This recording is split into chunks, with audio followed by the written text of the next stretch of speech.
അച്ഛനുണ്ട്, അമ്മയുണ്ട്, കൂട്ടുകാരുണ്ട്, ബന്ധുക്കളുണ്ട്, സ്വപ്നങ്ങളുണ്ട്, സ്വപ്നങ്ങളുണ്ട്, അടുത്ത് താമസിക്കണവരുണ്ട്. അപ്പൊ അങ്ങനെ ഒരു പയ്യന്റെ ജീവൻ കളഞ്ഞിട്ട് അല്ലെങ്കിൽ അവന് പ്രതീക്ഷയുണ്ട്, അവനിൽ പ്രതീക്ഷയുണ്ടായിരുന്നു അവന്റെ മാതാപിതാക്കള്.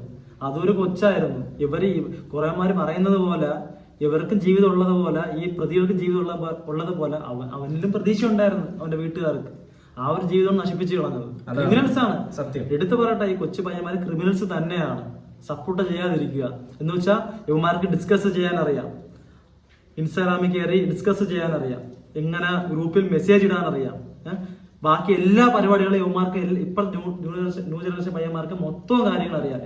അതുകൊണ്ടാണ് ഇതിനെ പ്ലാൻഡ് മർഡർ എന്ന് തന്നെ പറയുന്നത്. കാരണം അത് കൃത്യമായ ആസൂത്രണത്തിന്റെ ഫലമായിട്ട്, അല്ലെങ്കിൽ ഈ നെഞ്ചക്ക് എന്ന് പറയുന്ന സാധനം എന്തിനാണ് പൊക്കിക്കൊണ്ട് അവിടെ പോകുന്നത്.